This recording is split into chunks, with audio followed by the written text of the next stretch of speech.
بسم الله الرحمن الرحيم. يا أيها النبي إذا طلقتم النساء فطلقوهن لعدتهن وأحصوا العدة واتقوا الله ربكم لا تخرجوهن من بيوتهن ولا يخرجن إلا أن يأتين بفاحشة مبينة وتلك حدود الله ومن يتعد حدود الله فقد ظلم نفسه لا تدري لعل الله يحدث بعد ذلك أمرا فإذا بلغن أجلهن فأمسكوهن بمعروف أو فارقوهن بمعروف وأشهدوا ذوي عدل منكم وأقيموا الشهادة لله ذلكم يوعظ به من كان يؤمن بالله واليوم الآخر ومن يتق الله يجعل له مخرجا ويرزقه من حيث لا يحتسب ومن يتوكل على الله فهو حسبه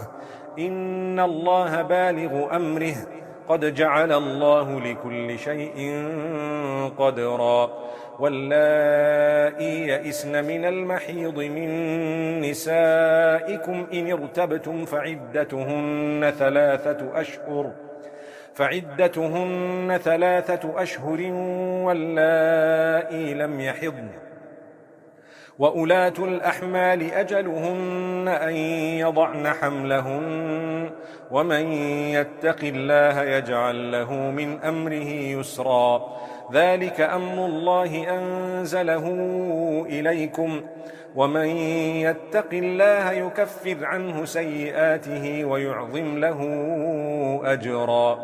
أسكنوهن من حيث سكنتم من وجدكم ولا تضاروهن لتضيقوا عليهن وإن كن أولات حمل فأنفقوا عليهن حتى يضعن حملهن فإن أرضعن لكم فآتوهن أجورهن وأتمروا بينكم بمعروف وإن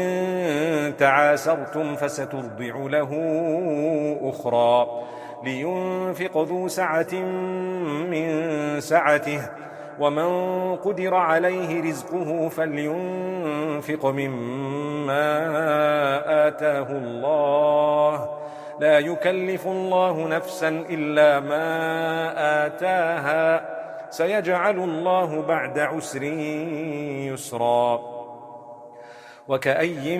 من قرية عتت عن أمر ربها ورسله فحاسبناها حسابا شديدا وعذبناها عذابا نكرا فذاقت وبال أمرها وكان عاقبة أمرها خسرا أعد الله لهم عذابا شديدا فاتقوا الله يا أولي الألباب الذين آمنوا قد أنزل الله إليكم ذكرا رسولا يتلو عليكم آيات الله مبينات ليخرج الذين آمنوا وعملوا الصالحات من الظلمات إلى النور ومن يؤمن بالله ويعمل صالحا يدخله جنات تجري من تحتها الأنهار خالدين فيها أبدا قد أحسن الله له رزقا الله الذي خلق 7 سماوات ومن الأرض مثلهن يتنزل الأمر بينهن لتعلموا أن الله على كل شيء